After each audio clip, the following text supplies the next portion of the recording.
Hey guys, what is up? Ray Mage here, doing another World of Tanks 360 gameplay commentary. Today we're on Melanovka and Counter Battle, my favorite map, in case you haven't noticed. I say that sarcastically. Today guys, I'm going to go ahead and talk about the importance of keeping lower tier tanks, and really why they're the best bang for the buck in terms of fun, enjoyment, and why you would, I would say in some reasons, I'd say most players play tier 8 and lower. But we're going to go ahead and get on into it. Anybody that's played tier 9 or 10 will tell you the repair costs for even a medium tank are pretty high. And now, of course, some of you that have played I'd say tier 7 and 8 heavy tanks, American or German, or hell, even British. I'm not too sure on tier 7 and 8 British heavies. I'm not positive on them, but I know for the American and German side, the heavy tank costs do eventually go through the roof because you're now firing much more powerful ammunition.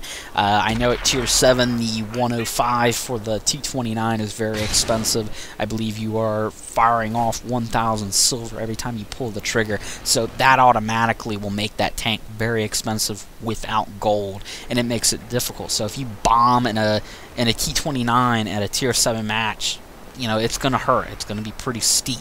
Whereas with a medium tank, we really don't feel the pinch until tier 9 and 10. For instance, right now, I'm starting to feel it in this E50 with an L100 88mm gun. I'm firing off roughly 700 to 800 silver every time I squeeze the trigger on this thing. So, you know, I'm dealing with that. Now, of course, that ain't nothing compared to, you know, guys at tier 8, what they're dealing with T32s and Tiger 2s. And, of course, at tier 9 and 10 heavies, they pay off. They're giving off even more silver, and that's assuming they don't have gold.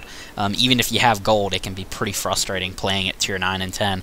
And the important thing is you want to keep your lower tier tanks. I look at tanks like the M4 Sherman, Panzer IV, and we'll go ahead and throw in the Panzer III-4, and I'm sticking with mediums because that's my specialty more than anything. Those are the tanks you want to keep. Those are must keeps, if you will, and just keep the tank you prefer the best or you think you do well the most with. You would want to elite XP it. You would want to, you know, you want to have it have elite status so you can accumulate XP, elite XP slowly over time. And the importance behind that is because at tier 9 and 10, the grinds are frustrating. Now, once you get to tier 6, you start running into some of the really first tough, annoying, agonizing grinds where you sit there and you say, God, you know, sitting at even at tier 6, you sit there and you say, Jesus, if I just had this gun, I could at least beat on this dude in front of me, but I can't do it because I'm nearly stocked. It gets worse. Once you get to tier 8, it is very frustrating. I can tell you right now, the Panther II was very frustrating. I had to choose between that L100 and the L56 88mm gun, and neither of those guns just were not getting it done against fully upgraded tier 8s or even mildly upgraded tier 8s. It was just frustrating. I was either going to bounce with an L56, and I was going to pen with the L100, but I wasn't going to do much damage, so it was a choice. And of course, you know, one option let me be very fast and quick, and the other option, you know, I was slow and I was an easy target. So, you know, you have trade-offs when you get up to the higher tiers, and that was something I had to deal with playing the Panther II. Now, of course, tier 9 and 10 really makes it frustrating. Like right now, I have this L100 on my E50. It is not fun trying to maneuver this tank. Even I have a gun now I can hurt people with, but it is just frustrating to play it. That's why you want to keep your lower tier tanks. You can at least transfer XP later if you decide to get gold. And even if you don't get gold, yeah, you're slowly going to be accumulating XP over time, but I feel like the most fun in this game is had in tier 8 and lower. It's nice to take a break away from tier 9 and 10. Like right now, I'm probably going to take a damn long break away from tier 9.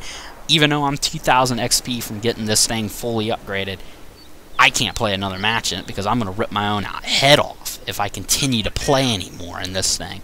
It's frustrating, to say the least. Not to mention, Tier 9 and 10, it's kind of more important to have teamwork. You can't get away with as much in the higher tiers. I mean, everybody has so much firepower. The medium tanks, fully upgraded at Tier 9, they have just as much firepower as their fully upgraded Tier 8 counterparts. Now, you would sit there and say, big deal. Well, it's a big deal because those Tier 9 medium tanks fully upgraded, they are faster than their Tier 8 counterparts. They have more XP, or not XP, but more armor thickness than their Tier 8 counterparts. So they are very, very dangerous, and in many ways they're way more dangerous. So, I mean, they can be downright frightening to go up against in a fight. And of course, the tank destroyers and the heavies get even more powerful as the game progresses. So as you can see, everything goes through the roof. The skill gap goes through the roof at Tier 9. The damage output goes through the roof. Overall, the game becomes more difficult to the point where you almost have to keep the lower tiers, not just to take a break away from the high tier games, but to also fund those high tier tanks. If you do like playing the higher tier tanks, you're going to want to keep a lower tier tank just to fund the higher tier vehicles. Costs are a lot cheaper. The gun ammunition isn't as expensive, and of course you have plenty of fun with it. I mean, everybody's kind of winging it in the lower tiers. You see a lot more funner games. It's more interesting. Alright guys, this gameplay is coming to an end.